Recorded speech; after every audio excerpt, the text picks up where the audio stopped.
नमस्कार and welcome you all at Indologus. I am Pavan Kumar और आज का हमारा टॉपिक है रशिया यूक्रेन कॉन्फ्लिक्ट। और मुझे उम्मीद है आने वाले कुछ एग्जाम्स में आपको इससे रिलेटेड क्वेश्चन जरूर मिलेंगे, डायरेक्टली और इनडायरेक्टली। सबसे पहले एक छोटा सा आपका quote, trust the timing of your life. ठीक है, ये कोट ही अपने आप में अपनी महत्वाकांक्षा को, अपनी महत्ता को दिखाता है, मतलब इम्पोर्टेंस को शो करता है कि टाइम की अहमियत जो करेगा वो आगे जाएगा। ठीक है, चलिए शुरू करते हैं हमारी वीडियो।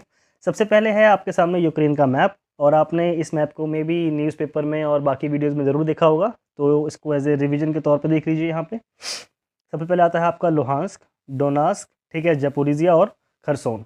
इसके बाद नीचे की जगह ये भी है आपकी क्रीमिया। ठीक है, यहाँ मिलेगा आपका सी ऑफ अजोव और ब्लैक सी। ब्लैक सी के आसपास क्या क्या कंट्री हैं, ठीक है, कौन कौन सी कंट्री से ब्लैक सी लगता है, ये भी आपका एंड में मिल जाएगा आपको। इधर यूक्रेन को कवर करता है रशिया, और ये है हमारा पूरा यूक्रेन। ठीक है, हाँ, बीच में इसकी राजधानी। ये तो था आपने मैप समझा।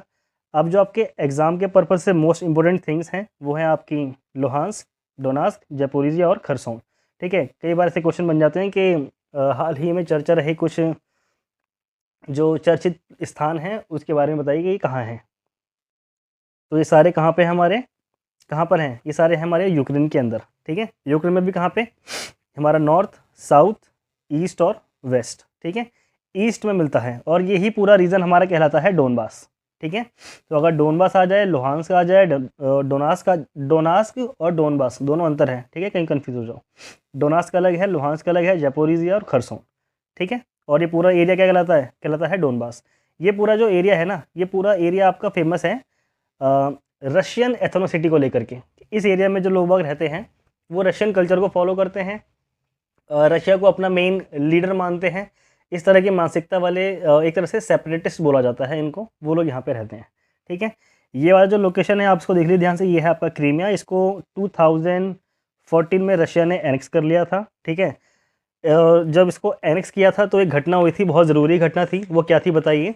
2014 से पहले एक संस्था हुआ करती थी, संस्था नहीं, एक तरह से एक ग्रुप था G8 का, जिसमें रशिया शामिल था। ठीक है, पर जब रशिया ने इसको एनेक्स किया, और तो फिर जाहिर सी बात है अमेरिका ने इस पर सैंक्शन वगैरह लगवाए, और G7 मतलब G8 में से रशिया को निकाल दिया, और तब हमारा बनता है G7। ठीक है, अब G7 में मेंबर कौन कौन से हैं? जब आपको पीपीटी मिलेगा तो दोबारा वीडियो पे आइएगा, आपको पता है तो अच्छी बात है।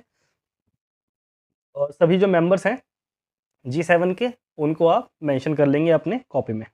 जैसे सबसे पहले है इसमें कौन कौन से, मतलब साथ ही बता रहा हूँ आपको कौन कौन से हैं। वो है आपका USA, Britain, France, Germany, Canada, Japan, Italy, और EU भी शामिल है, लेकिन उसको मेन मेंबर के रूप में नहीं देखते हैं। ठीक है, EU भी इसमें शामिल है, तो उसको देख के चलना है, और EU को एक मेंबर माना जाता है।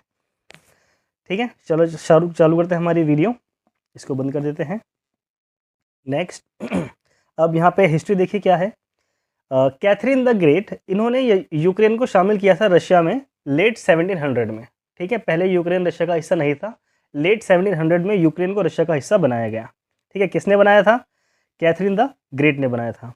यूक्रेन ने ऑटोनोमस मतलब एक तरह से ऑटोनोमस देश के रूप में भी अपने आप के लिए कुछ साल निकाले थे। वो साल कौन से थे? 1917 से 1920 तक का टाइम।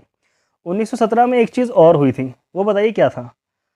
मैं बता देता हूँ वो क्या था। 1917 में हुई थी आपकी रशिया में रशियन रेवोल्यूशन हुई थी। ठीक है, ये आपके होमवर्क हैं, आपको ये सारी चीज़ें पता होनी चाहिए कि फ्रांस की क्रांति कब हुई, अमेरिका की क्रांति कब हुई, ये आपको कंठस्थ होने चाहिए। ठीक है, दिस इज़ योर होमवर्क। और आपके लिए एक होमवर्क मैंने और सोचा था, मैं दोबारा पीछे चलता हूँ। ये दिख रहा है आपको सी ऑफ अजोव, ये वाली लोकेशन, ये वाली लोकेशन है सी ऑफ अजोव। यहाँ पे एक स्टेट है, मतलब ये पूरी स्टेट है।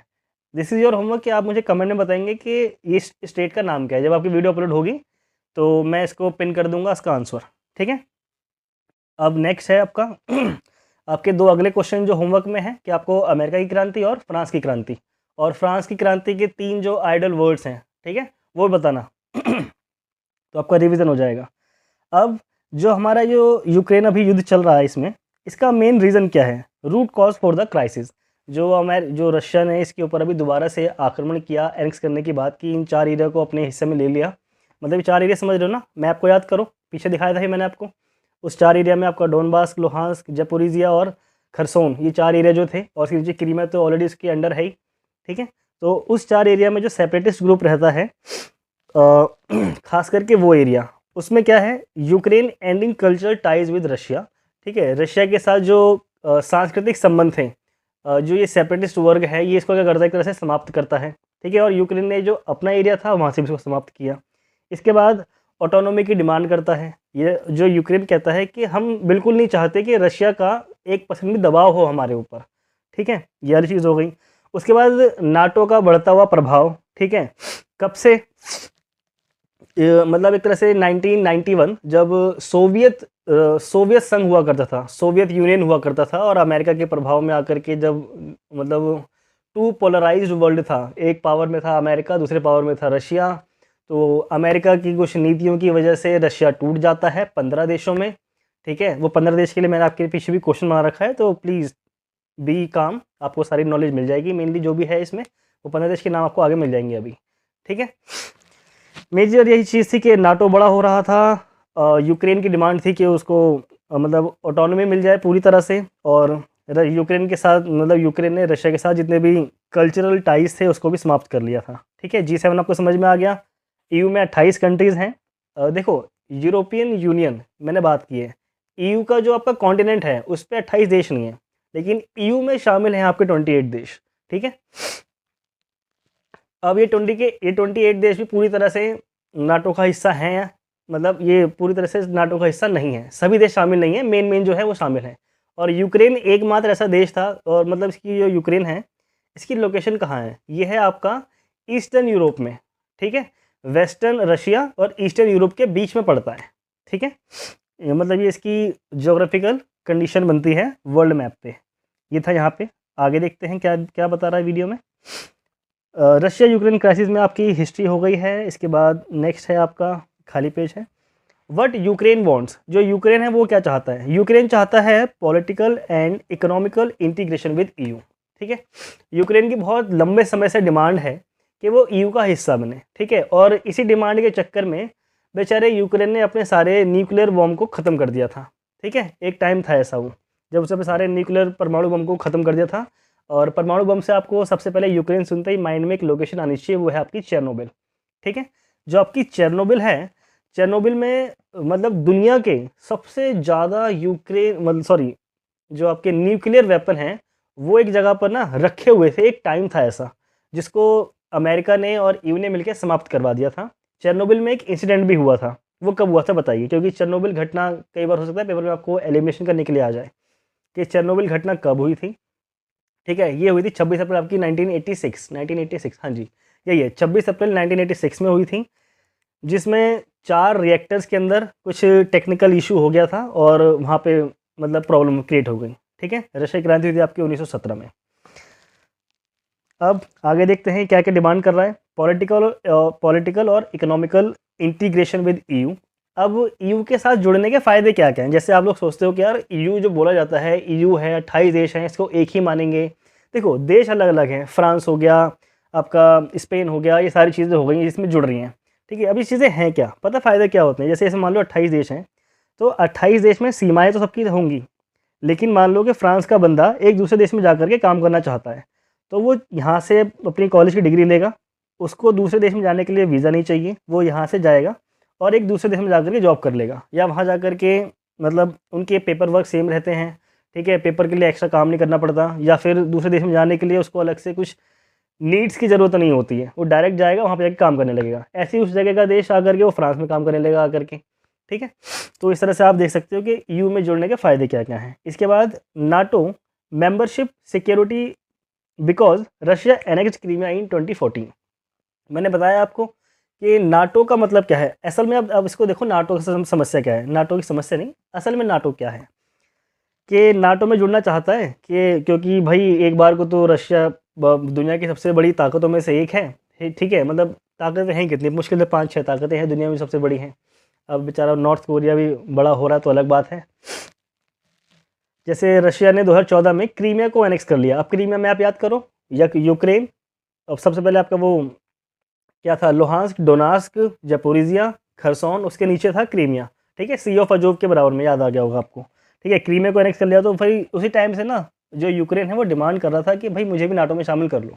अब नाटो में शामिल होने के फ़ायदे नुकसान क्या क्या हैं वो देख लो क्या चीज़ें हैं। सबसे पहली बात, नुकसान देख लो क्या है। नुकसान छोटा सा ही है कि जितने ईयू के मेंबर हैं और अमेरिका, इन सब की जब मंजूरी मिलेगी सबकी अलग अलग सेनेट में जा करके, ठीक है। सब जैसे यहाँ पे हमारे भारत में संसद होती है ना, ऐसी 28 देशों की संसद, अमेरिका की संसद, वहाँ पे जब ये सारे पास हो जाएंगे, किसी एक पर्टिकुलर देश के पक्ष में बोलेंगे कि ठीक है भाई शामिल कर लो, तब वो उसका सदस्य बनने के काबिल हो पाएगा, ठीक है। ये तो मेन रीज़न हो गया कि नाटो में शामिल होना क्यों मुश्किल है। यही इसको समस्या भी मान लो कि बेचारा जो यूक्रेन है इसीलिए अब तक इसमें शामिल नहीं हो पाया। अब नाटो है क्या? नाटो सेकेंड वर्ल्ड वॉर जब हमारा समाप्त हुआ, ठीक है, 1944 में 1944 में जब 1944 में हमारा सेकेंड वर्ल्ड वॉर समाप्त हो 1945 में, सॉरी 1945 में हमारा सेकेंड वर्ल्ड वॉर समाप्त हो जाता है, 6 अगस्त 1945 और 9 अगस्त 1945, ये जो डेट थी हमारी। इसमें इसके बाद जो बेचारे ये जो ईयू का देश थे ना, ये सारे बहुत गरीब हो गए थे और इन लोगों को अभी भी खतरा था कि यहाँ से समाप्त हो गया, कहीं रशिया से मतलब वॉर ना हो जाए या कहीं और से वॉर ना हो जाए। तो अमेरिका ने बोला कि ठीक है छोटे छोटे बच्चों आप आ जाओ, मैं आप लोगों को सुरक्षा दूंगा। और सुरक्षा के नाम पे उसने जो पेपर साइन करवाया वो था मतलब नॉर्थ अटलांटिक ट्रीटी ऑर्गेनाइजेशन, इसका इसने ये नाम रखा। और इसमें जो संधि का मेन ऑब्जेक्टिव था ना वो ये था कि अगर हम में से किसी भी एक देश पे हमला होता है तो ये जो हमला है ना ये पूरे 28 देशों पर हमला माना जाएगा, मतलब जो जितने भी नाटो के मेंबर हैं उस पर हमला माना जाएगा, ठीक है। इस तरह की संधि पे इसने ऑब्जेक्टिव रखे पूरी तरह से। तो यही है आपका नाटो 1949 में बनकर के पूरी तरह से तैयार हो गया। एक तरह का सैन्य गठबंधन होता है। इसमें मेनली शामिल हैं यूएस, कनाडा और ईयू के देश। और सोवियत संघ के खिलाफ इसको बनाया गया था। सामूहिक सुरक्षा का इसका मुद्दा था, ऑब्जेक्टिव था कि बनाया क्यों जा रहा है कि सामूहिक सुरक्षा मिल पाएगी, ठीक है। इसके बाद वर्तमान में नाटो में शामिल हैं 30 कंट्रीज़, ठीक है। ये आपका क्वेश्चन इंपॉर्टेंट है कि नाटो में कितने देश शामिल हैं, 30 सदस्य देश शामिल हैं इसके। 2020 में नॉर्थ मैसेडोनिया, ये बहुत इंपॉर्टेंट फैक्ट है कि newly added member of NATO कौन सा है, नॉर्थ मैसेडोनिया है, जो कि न्यूली एडिड है। इसमें 2020 में ऐड हुआ था, ईयर भी याद रखना। 1949 में जो नाटो के द्वारा स्वघोषित मिशन के 3 लक्ष्य थे, क्या क्या थे जब 1949 में बना था, तो जो हमारे नाटो के लक्ष्य क्या क्या थे, 3 लक्ष्य रखे थे इन्होंने। वो क्या थे कि सोवियत संघ के विस्तार को रोकना, कि जो सोवियत संघ का विस्तार हो रहा है उसको रोका जाए भाई। और ईयू महाद्वीप पर यूएस की मौजूदगी को बनाए रखना, क्योंकि यूएस ने इसका इनिशिएट किया था तो इसमें यूएस सेंट्रिक पॉइंट तो होना ही चाहिए कि जो ईयू कॉन्टिनेंट है उसके ऊपर यूएस की मौजूदगी बनी रहे। उसके बाद यूरोपीय राजनीतिक एकीकरण को प्रोत्साहित करना, क्योंकि यूरोप की स्थिति उस समय बहुत ज़्यादा ख़राब हो गई थी, जर्मनी वगैरह ये सारी चीज़ें, मतलब ये लोग बहुत तरह से बर्बाद हो गए थे ये सारे देश, ठीक है। ये तो थे इसके 3 लक्ष्य हैं। अब इसके बाद देखते हैं आगे क्या बोल रहा है ये। यूक्रेन एज यहाँ पे what Russia wants, why interest in Ukraine. अब रशिया क्या चाहता है, यूक्रेन को तो मैंने बता दिया यूक्रेन क्या चाहता है, वो नाटो में शामिल होना चाहता है, पॉलिटिकल और इकोनॉमिकल इंटीग्रेशन चाहता है ईयू के साथ, ठीक है। क्योंकि 2014 में इसको एनेक्स कर लिया था रशिया ने, इसके एक पार्ट को, इसका नाम था क्रीमिया। अब रशिया क्या चाहता है, रशिया चाहता है कि भाई तुम नाटो के मेंबर नहीं बनोगे, क्योंकि रशिया के साथ कंडीशन क्या है, दोबारा से मैप याद करो कि रशिया से जस्ट सटा हुआ है, जैसे हमारा पाकिस्तान का कश्मीर वाला हिस्सा है ना, उसी तरह से इसकी सीमा लगती है रशिया के साथ। अगर नाटो का सदस्य बन गया तो नाटो की जो डाइवर्स फोर्स है वो रशिया के जस्ट सीमा पर आके खड़ी हो जाएगी। और अगर भविष्य में रशिया और अमेरिका की स्थितियाँ ख़राब होती हैं किसी भी मुद्दे को लेकर के, तो जो रशिया है उसको 2 से 3 मतलब 2 डायमेंशन पे ना उसको वॉर करनी पड़ेगी। एक तो रशिया का ईस्टर्न साइड है, ईस्टर्न साइड हो गया, वहाँ से अमेरिका पास पड़ता है, वो वाला इशू वहाँ पे मुद्दा उसको रशिया को लड़ना पड़ेगा। उसके साथ ही जो रशिया यूक्रेन का ये वाला पोर्शन है, यहाँ पे जो नाटो फोर्सेज हैं वो आ जाएंगी, अमेरिकन फोर्सेज आ जाएंगी, तो यहाँ पे अमेरिका को इशू हो जाएगा, मतलब रशिया को इशू हो जाएगा कि अब वो एक वर्ड मेरे को क्लिक नहीं कर रहा है, जैसे भारत के पक्ष में बोला था कि अरुणाचल प्रदेश और जम्मू कश्मीर 2 साइडेड वॉर, इसको इस तरह से देख सकते हैं, 2 साइड वॉर लड़ने में अमेरिका जो रशिया है उसको प्रॉब्लम होगी। तो रशिया चाहता है कि भाई नाटो फोर्सेस, तुम नाटो का मेंबर नहीं बनोगे, मैं जब तक तुम्हारे ऊपर आक्रमण नहीं करूँगा। लेकिन जब अभी 8-9 महीने होने जा रहे हैं इस युद्ध को, उससे पहले नाटो में शामिल होने के लिए यूक्रेन बहुत ज़्यादा अपील कर रहा था, ठीक है, और प्रोसेस भी चालू हो चुके थे। तो यही फिर उसने सैन्य कार्रवाई कर दी अपनी, ठीक है। अब दूसरा पॉइंट क्या कह रहा है, historical culture tries remain 8 million ethnic Russian in Ukraine. तो वो जो 4 एरिया थे वो, और कुछ कुछ सेंटर वाला हिस्सा या फिर ऊपर नीचे देख सकते हैं, उस एरिया में लगभग 8 मिलियन रशियन अभी भी रहते हैं जो यूक्रेन के अंदर रह रहे हैं। ठीक है। नाटो 1997 पोजीशन, मतलब 1997 की पोजीशन जो नाटो ने सेट की थी, वो NATO Russia founding act no new in for building to station troops. अब नाटो ने ही एक नियम बनाया था 1997 में कि ये वाला जो एरिया है ना, हम यहाँ पे किसी भी प्रकार का एक सैन्य अड्डा नहीं बनाएंगे जहाँ पर क्या हो सके, जहाँ पर सैनिकों को रखा जाए। ठीक है। तो रशिया ने बोला कि ये जो स्थिति आपने 1997 में बोली थी, आप इसको बनाए रखिए, अगर आप इसको तोड़ देंगे तो फिर हो सकता है कि युद्ध देखना पड़े, और युद्ध हो ही गया। सुपर पावर इमेज जो थी वो इनेक्ट होने लगी थी। तो जो रशिया है ना, उसके ऊपर बहुत ज़्यादा एक तरह से बहुत लंबे समय से मतलब स्पेस में तो रशिया शुरू से ही शुरुआत इनिशिएटर रहा है, पर इस समय का जो टाइम चला था ना, रशिया की इमेज थोड़ी डाउन हो रही थी अमेरिका के सामने, कि रशिया अब उतना पावरफुल नहीं रहा। तो फिर बहुत सारे इसके pros and cons after war आए हैं, उस पर हमारे को मैटर मेंशन नहीं करना है, क्योंकि फिर वो यूपीएससी वाला क्वेश्चन हो जाता है, इसे पीसीएस वाला क्वेश्चन हो जाता है। हमारे को अपने स्टेट एग्जाम जो देने हैं या फिर कुछ वैसे एग्जाम देने हैं, तो उसके लिए थोड़े थोड़े जो फैक्ट हैं वो यहाँ पे हमारे को नोटिस करना है। थोड़ी सी वीडियो लंबी हो रही है, लेकिन एक बार कॉन्सेप्ट समझ लोगे तो अच्छे से हो जाएगा। रेस्पॉन्स फ्रॉम वेस्ट क्या है? अब वेस्ट ने बोला कि failure of Minsk agreement in 2014 और 2015, अभी समझाता हूँ इसको। Resolution at UNSC UNGA IAEA against Russia, इन लोगों ने भी रशिया के खिलाफ आईएईए जो था आपका इंटरनेशनल एटॉमिक एनर्जी एजेंसी और यूनाइटेड नेशन सिक्योरिटी काउंसिल और यूनाइटेड नेशन जनरल असेंबली, इन लोगों ने रशिया के खिलाफ, ये आफ्टर वॉर है कि जब वो उसने अपनी सैन्य कार्रवाई चालू कर दी तो हुआ क्या, और sanctions and diplomacy to prioritise other countries. ठीक है। ये चीज़ें रशिया के खिलाफ इन लोगों ने की हैं। और मिन्स्क एग्रीमेंट 2014-2015 क्या था, इसको समझ लो, ये इंपॉर्टेंट है। अब मिन्स्क भी एग्रीमेंट हमारे दो हुए थे, एक हुआ था 2014 में और एक हुआ था 2015 में। ठीक है। ये दोनों एक तरह से फेल रहे। 2014 वाले को तो ये फेल हो गया क्योंकि दोनों ने माना नहीं, और 2015 वाले को इम्प्लीमेंट नहीं किया गया। यही मेन इशू था कि मिन्स्क एग्रीमेंट में प्रॉब्लम क्या है। ठीक है। 2014 वाला फेल हो गया दोनों तरफ से, और 2015 वाले के जो नियम थे, ठीक है, 13 पॉइंटर जो सेट किए गए थे, उनको इम्प्लीमेंट ही नहीं किया गया अच्छे से। ये यहाँ पे मुद्दा रहा। अब जो बेलारूस में एक स्थान है मिन्स्क, ठीक है, बेलारूस एक, ये मतलब सोवियत यूनियन जब 15 हिस्सों में टूटा तो उसमें एक देश बना था बेलारूस, तो उसी में एक जगह है मिन्स्क। वहीं पे बैठ करके यूक्रेन और रशिया, ठीक है, इन्होंने बैठ करके वाली मीटिंग सेट करी थी, और इसी मीटिंग का नाम पे मतलब मीटिंग थी, उसको मीटिंग का नाम रख दिया गया मिन्स्क एग्रीमेंट। ठीक है। मिन्स्क एक जगह का नाम है बेलारूस में, तो ये भी आपके लिए क्वेश्चन बन जाता है। अब मिन्स्क एग्रीमेंट था क्या? ये यूक्रेन और रशिया की जो मतलब पहले जो 2014 में हुआ था, इसको ऐसे समझो कि तो 2014 में मिन्स्क एग्रीमेंट हुआ, वो यूक्रेन और वो जो 4 एरिया हैं वहाँ पे जो सेपरेटिस्ट रहते हैं उनके बीच में हुआ था। ठीक है। इसमें रशिया का डायरेक्ट रोल नहीं था। ये वाला पॉइंट इंपॉर्टेंट है। इसमें 12 पॉइंटर सेट किए गए थे जिसमें सीज फायर नहीं होगा। ठीक है। रशियन आर्मी या फिर रशियन लोगों को जो कैदी बना के रखा था ना यूक्रेन ने, उनको छोड़ने की बात की गई थी, और मेंटेनेंस की जो समस्या आ रही थी उसमें हेल्प किया जाएगा, इक्विपमेंट दिए जाएंगे, दवाइयों में हेल्प की जाएगी, एड दिया जाएगा। ठीक है। ये सारी चीज़ें थी। वेपन पर क्या हुआ था कि ये कुल 5 महीने चल पाया। वेपन जो होंगे, वेपन को समाप्त किया जाएगा इस एरिया में, सेपरेटिस्ट ग्रुप में। ये 4 इसमें मतलब इस तरह के 12 पॉइंट थे, वो आपके लिए इंपॉर्टेंट नहीं है और किसी के लिए इंपॉर्टेंट नहीं है। बस मिन्स्क एग्रीमेंट 2014 में हुआ था, ये याद रखना है हमारे को। ठीक है। ये फेल हो गया, सिर्फ 5 महीने चला। जब ये 5 महीने चला तो मतलब 5 महीने चला और फिर उसके बाद ये समाप्त हो गया। इसके बाद कुछ लंबा थोड़ा टाइम और बीता, फिर दोबारा बोला कि चलो भाई बात करते हैं। इस बार बात हुई मिन्स्क एग्रीमेंट 2 की। ये हुआ हमारा 2015 फरवरी में हुआ था। हाँ जी। ठीक है। ये हुआ हमारा फरवरी में। इस बार रशिया, यूक्रेन और OSCE, इसका फुल फॉर्म है आई थिंक नहीं, आई एम श्योर, मैं श्योर हूँ इस चीज़ को लेकर के, ऑर्गेनाइजेशन ऑफ सिक्योरिटी कॉरपोरेशन। ठीक है।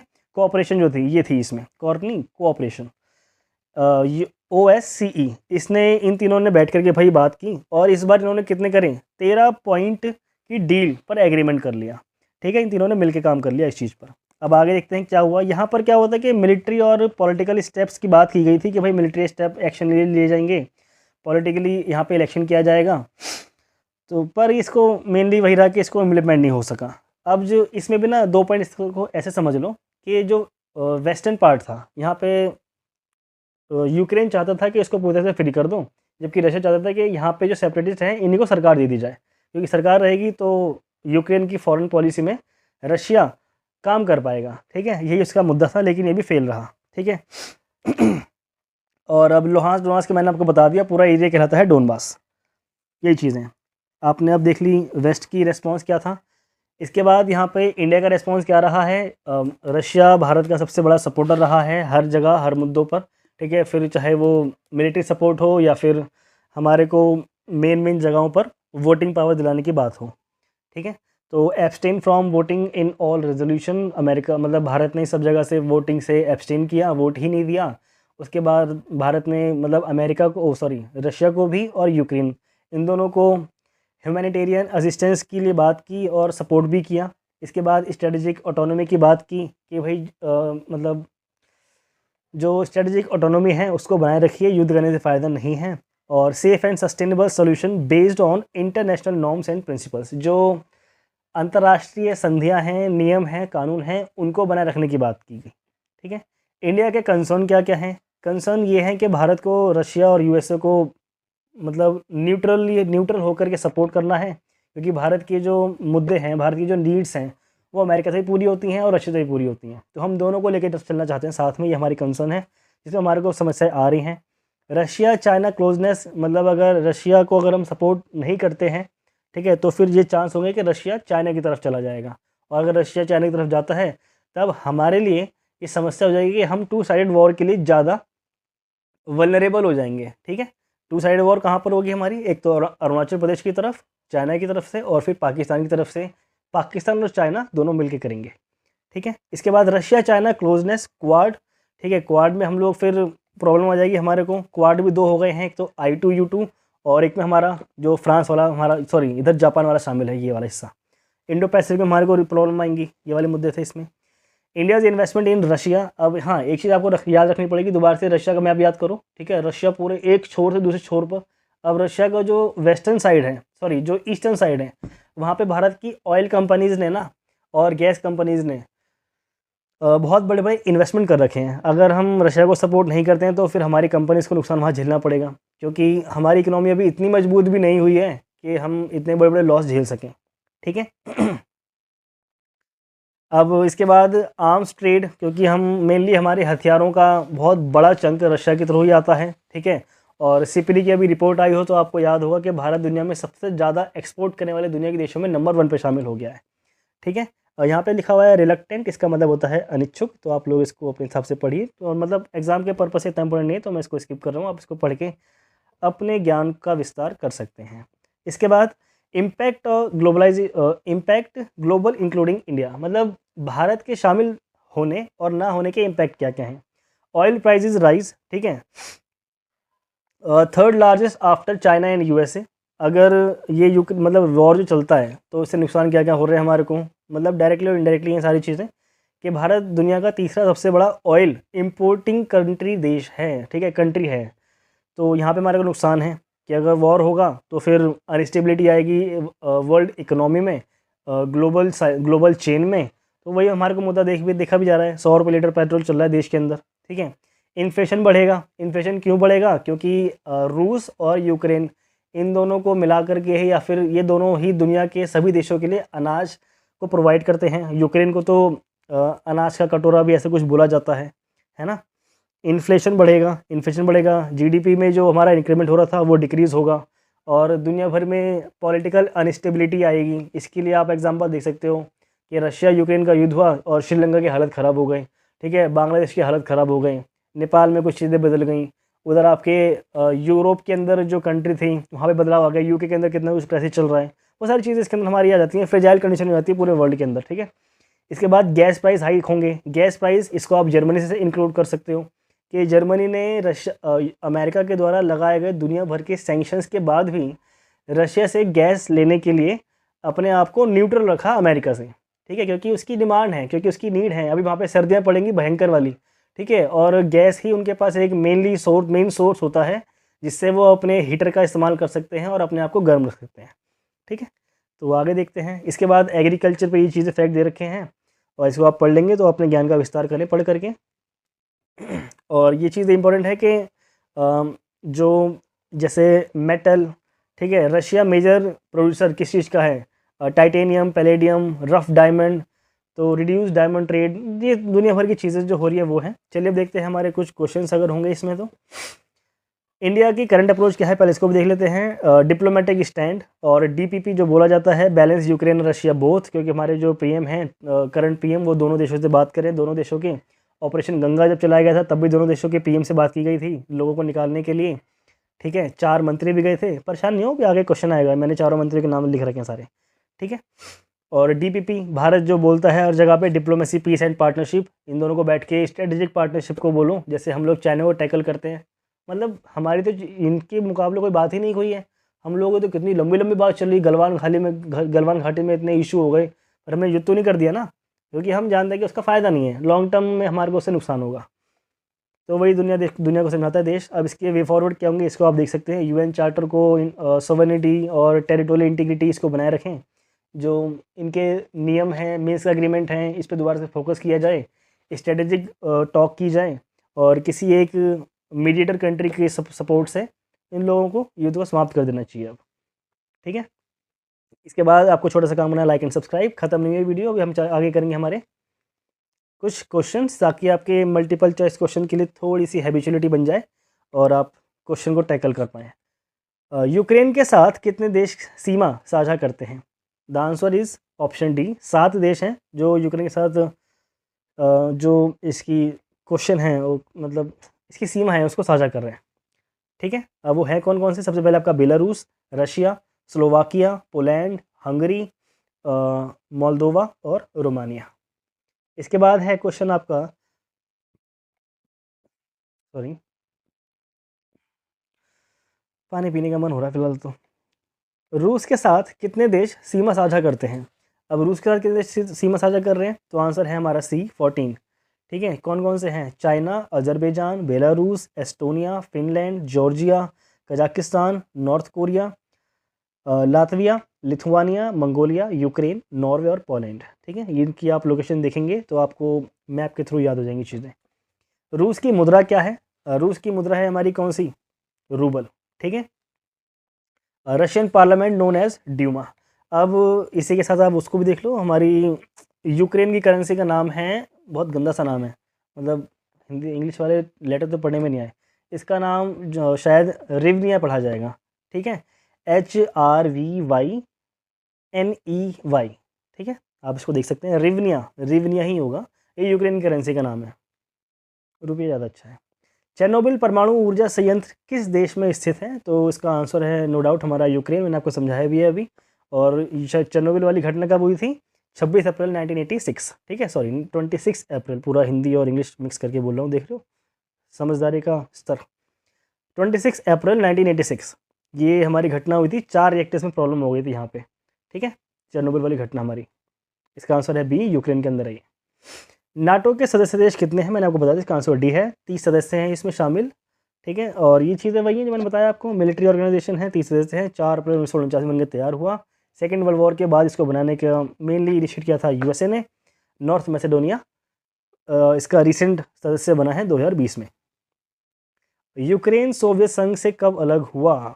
ठीक है, कब अलग हुआ? 1991 में। याद करो, सुबह में बताया था 1917 से 1920 तक ये स्वतंत्र रहा, ठीक है। उसके बाद दोबारा से यूक्रेन मतलब रशिया में ही शामिल हो गया। और फाइनली 1991 जब सोवियत संघ का विघटन हुआ, तब 15 देशों में हमारा यूक्रेन भी शामिल था, ठीक है, 1991। ये पूरी यहाँ पर लिखी हुई है 15 कंट्री में। अब 15 कंट्री कौन कौन सी हैं यहाँ पे ये डेटा लिखा हुआ है, इसको आप पढ़ के अपने ज्ञान का विस्तार करें, ठीक है। यूएसएसआर की स्थापना कब हुई? देखो मैंने क्वेश्चन जो बताया कंफ्यूज नहीं होना है। रशिया की क्रांति हुई थी, रशियन रेवोल्यूशन हुआ 1917 में, ठीक है, लेकिन यूएसएसआर की स्थापना कब हुई? हमारी 1922 में, तो कंफ्यूज मत होना इसमें, 30 दिसंबर 1922, ठीक है। यूक्रेन की राजधानी कीव किस नदी के किनारे स्थित है? तो ये नदी है हमारी नाइपर रिवर, ठीक है। इसको आप यहाँ पे देख सकते हैं, ये बीच से ये वाली जो नदी जा रही है ना, इस तरह से, बहुत गंदा हुआ, ये ऐसे करके ऐसे गई है ये वाली, तो उसको देखिए, ये है हमारी नाइपर रिवर, तो इसी के सहारे ये बसी हुई है हमारी, मतलब यूक्रेन हमारा पूरा इस्टेब्लिश है यहाँ पे। चलिए देखते हैं नेक्स्ट। नाइपर रिवर सोर्सेज है इसका वोल्डाई हिल्स रशिया के अंदर, और माउथ है इसका ब्लैक सी। ठीक है। यूक्रेन का डोनबास क्षेत्र किसके लिए प्रसिद्ध है? जो डोनबास क्षेत्र है वो किसके लिए प्रसिद्ध है? तो आंसर इज डी। यहाँ पे कोयला मिलता है मेनली। ठीक है। कौन सा है यहाँ पे लिखा हुआ है डोनबास। अब मैंने आपको बताया था डोनबास में ये वाला पूरा एरिया है, और यहीं पे पूरी चीज़ें वो 4 छोटे छोटे जिले टाइप के हैं ना, इनके यहाँ पे शहर बोल सकते हैं, जिला जिला तो नहीं, सिटी बोल सकते हैं एक तरह से। लोहान, डोनास, जैपोरिजिया और खरसोन, और इसके नीचे इधर है हमारा क्रीमिया। ठीक है। चलिए आगे देखते हैं। Famous for coal reserves, Donets coal basin. Donets इसका ये कोल बेसिन का नाम है डोनेट्स। इसके बाद ये पूरा एरिया कहलाता है आपका, ये देखिए ना, ये डोनबास, सी ऑफ अजोव। यहाँ पे ये आपका होमवर्क मैंने बताया ना क्वेश्चन शुरू में, इसको बताइए। ये आपका क्रीमिया 2016 में, इसको 2014 में इसको एनेक्स कर लिया था रशिया ने। ये है आपका खरसोन। ये पूरा एरिया अभी तो रशिया का हिस्सा बन चुका है। ओके। चलिए, रूस ने क्रीमिया प्रायद्वीप को कब अपने में मिला लिया था? 2014। ये तो आप लोगों के लिए आसान सी चीज़ हो गई। अब नेक्स्ट है, यूक्रेन में भारत के वर्तमान राजदूत कौन है? देखिए, मैं अभी ये आपकी जो बिल्कुल करंट है ना, ये इसको बता रहा हूँ कि जो वर्तमान में है ना, वो हैं आपके हर्ष कुमार जैन। लेकिन जब ये युद्ध चालू हुआ था, ठीक है, 8 से 9 महीने पहले, तब इसका आंसर होता हमारा पार्थ सत्यापति। तो दोनों में कन्फ्यूज मत होना, दोनों को मतलब फैक्ट याद रखना कि जब वॉर चालू हुआ था तब थे पार्थ सत्यापति, और अभी रिसेंट में कौन है आपके? हर्ष कुमार जैन। ओके, ये देख सकते हैं आप। और ये हमारा लास्ट क्वेश्चन होगा मे बी। भारत द्वारा यूक्रेन से भारतीयों को निकालने के लिए कौन सा मिशन शुरू किया गया था? ये मैंने बता दिया। ज्योतिरादित्य सिंधिया गए थे रोमानिया, और किरण रिजिजू गए थे स्लोवाक रिपब्लिक में। उसके बाद हरदीप पुरी गए थे हमारे हंगरी, और जनरल वीके सिंह गए थे हमारे कहाँ पे? पोलैंड के अंदर। ठीक है। जो प्लेन था, वो क्वेश्चन आपके लिए इंपॉर्टेंट है, वो ये है, C-17 ग्लोब मास्टर को भेजा गया था। ठीक है। अब मे बी यहाँ पे, अभी ये तो क्वेश्चन आप लोग कर ही लोगे, इसमें कुछ नहीं है। रशिया के जो S-400 है वो कहाँ से आया? हमारा रशिया से आया है। एक क्वेश्चन और बच गया आपका, वो मैं बता दूं कि ब्लैक सी की जो कंट्रीज़ हैं, मतलब ब्लैक सी किन किन देशों के से घिरा हुआ है, वो उसमें है आपका यूक्रेन, रशिया, जॉर्जिया, टर्की, जिसका नाम अब तुर्की हो गया है, बुल्गारिया और रोमानिया। ठीक है। यहाँ होता है हमारी वीडियो का एंड, और इसके लिए इसके लिए ना वो बनी हुई है एक ट्रिक, बर्गर टी करके, तो आप उसको याद कर सकते हैं। बर्गर लिखना BURG के बाद ई मत लगाना, आर लगाना डायरेक्ट, बर्गर टी। तो इन देशों के नाम बन जाएंगे, उसको लिख करके आप याद कर सकते हैं। यहाँ होता है हमारी वीडियो का एंड। होप सो आप लोगों को अच्छा लगे तो प्लीज़ अच्छे से पूरी देखो और एग्ज़ाम पास कर लो। Thank you.